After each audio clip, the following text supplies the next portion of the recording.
Liverpool, the uninhibited boys in blue, fearless in their youth, but faced here by the red men who have blasted off the blocks. Just down and volleyed home magnificently by Mason Mount. Mo Salah! Beautifully done. That is world class.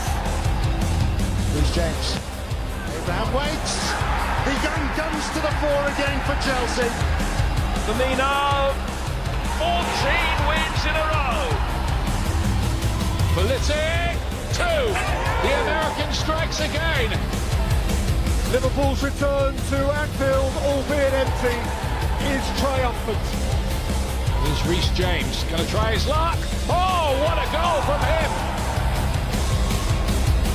Hit by Salah. The champions are on their way. Huge game, Raf. Looking forward to it. Off air, we were talking about how Chelsea done last year. I used the words, I thought Chelsea done amazing. Losing Hazard, couldn't buy any players. I thought Frank done amazing. You slightly disagree? Yeah, I mean, using the word amazing is a bit like saying Leeds had the best ever performance of a newly promoted side. It's just You've had time to think about that. It's just a bit exaggerated. I think they did really well. Of course, the top four is going to be really difficult for them. They did it. You have to give Frank Lampard and the team a lot of credit for that. But they didn't exceed expectations by a margin of, suddenly being in contention for the league or going far in the Champions League or winning any of the cups. So let's just keep this into perspective. Oh, they do. Come on, they did do any. Come on. Well, I think if you look at the teams that didn't make the top four, like Arsenal, who, have this great manager and Arteta had the chance to buy players, Chelsea, for me, have exceeded expectation. Yeah. And you think now it's like, well, what does Frank Lampard do now? What is the next step? Because he's already sort of got into the top four. Is he going to win the league? No. But I think certainly getting closer to Liverpool, which is what City would want to do. I think I like Frank Lampard. I like the way he's going about it. I think he's put pressure on himself now in bringing these players in. But if you look at the sort of front six for Chelsea, it's better than it's as good as any other team in the league. What did you make of their start to the season then, Rafa? Because they got the result at Brighton, but some Chelsea fans are actually disappointed with their performance overall. Well, I think that a little bit of extra. They had a bit more resilience about them, and they went on to win this game. And I think if you're not 100% convincing, but you go on to win a game, that is always a really good sign for any side, because you know that this Chelsea team can still play a lot better. The only thing I would say about Chelsea watching that game is they've now brought a forward in Werner, who, is great technically. He's quick as well. There was a lot of long balls up to him. He said it, didn't he? I've never played against big defenders like this. I think Chelsea need to change the way they play with their forwards. They're used to a Giroud, a Drogba. He's not that player. So I think tactically they need to sort of figure out how they're going to get the best out of a forward like Werner, who's not going to be sort of get on the flick-ons. And that's the one thing I noticed. There's still a lot of long balls up to the forwards that they need to change. They need to bring in the Pulisic, the Havertz, the Ziyech's and create more sort of clever play rather than sort of being more a direct team. How did Leipzig get the best out of Werner then? And, going to Andy's point there, how do you get the best out of him and Havertz?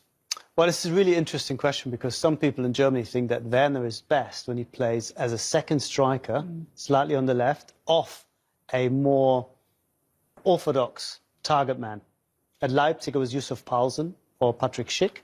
At Chelsea, it could be Giroud, or even Tammy Abrahams. But at the moment, that's not the system that they play. But I think we see a lot of fluidity in the system. I think, having spoken to Werner a few days ago, the idea is that he's not going to be in one position necessarily throughout the season, that Chelsea, with all the amazing talent that they have up front, will find different solutions, different formations according to the needs of any game.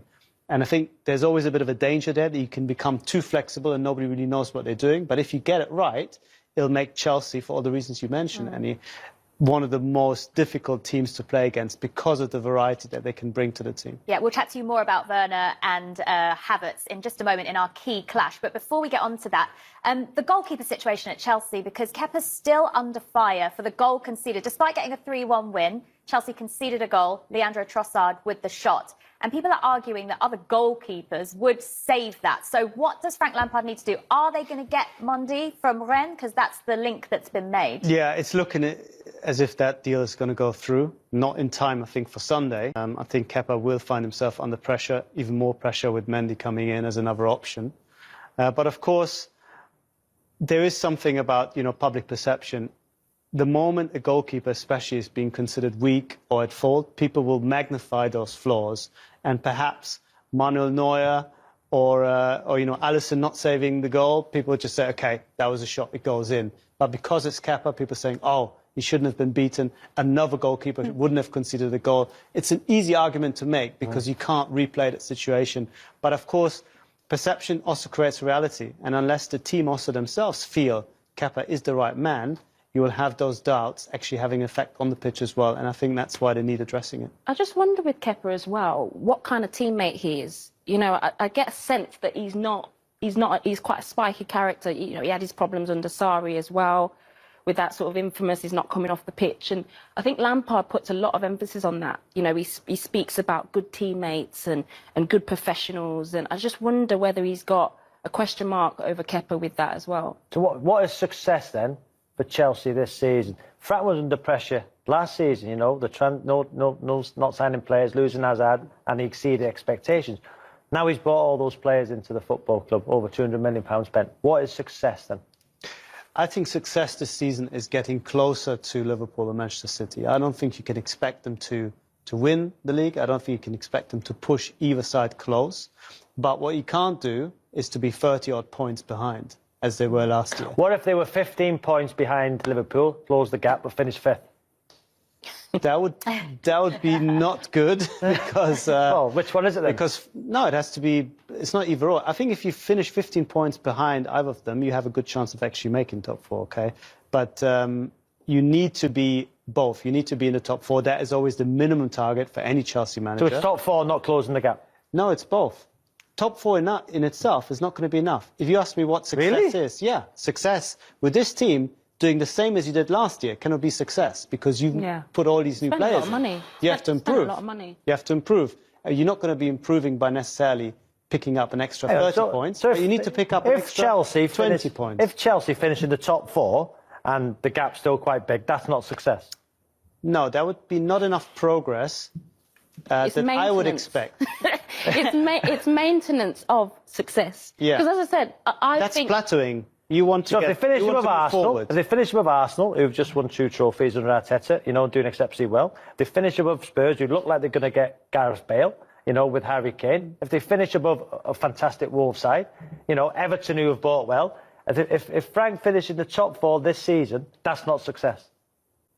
If they're 30 points behind Liverpool or Manchester City... But does it matter how far points if you get a top four? No, it does, because they're spending all this money not to consolidate top four position. Chelsea are spending this money to be, once again, real contenders. And Lampard needs to show that he can take this team forward. Just doing the same with all these new players as he did last year when he didn't have those players, that's not going to be considered a success. The debate has begun. Good. I like it. Good. All right, Chelsea have some big new names, as we know, for this game, and their German double act are ready to take on Liverpool's defence in our key clash this week. Are Chelsea's new German recruits settling in? We can hear from one of them now, Timo Werner, who sat down to meet the media earlier this week. Yeah, first I think to achieve with Chelsea, I come here to win titles, of course. Chelsea is a big club. It's a club who always want to win.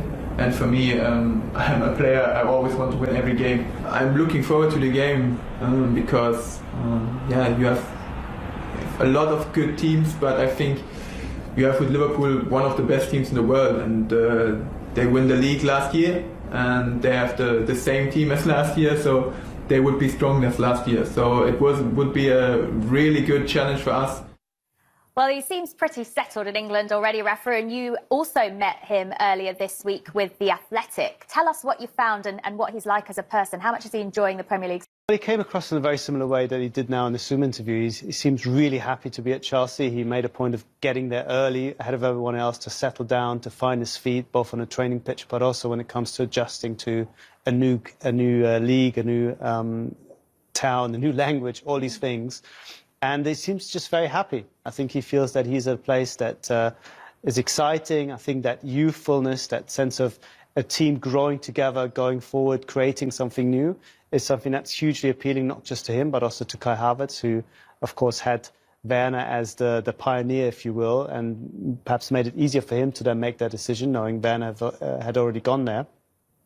But a player, I think, who relishes the opportunity to show what he can do. I mean, there is, underneath that really easygoing, smiling demeanour, there is a pretty hard-nosed, tough, very, very driven, very ambitious player who's not always chosen the easiest route when it goes to, you know, how he plays, at the kind of club he chooses.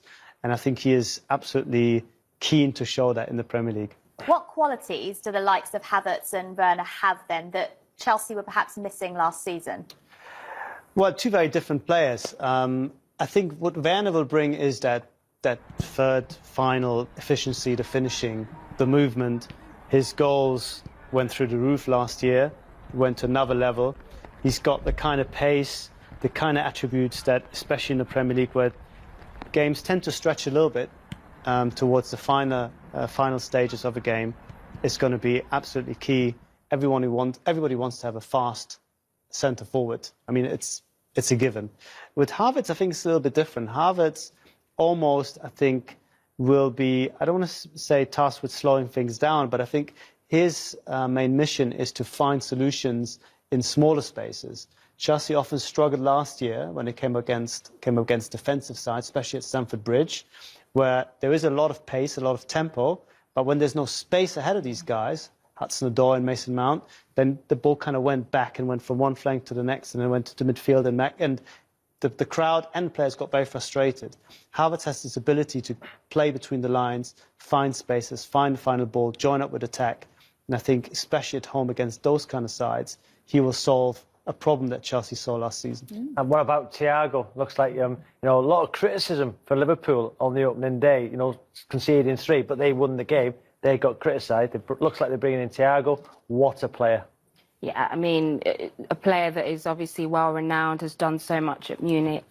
I quite like Liverpool's transfer policy, actually, because it's not always about adding lots of players. We saw it.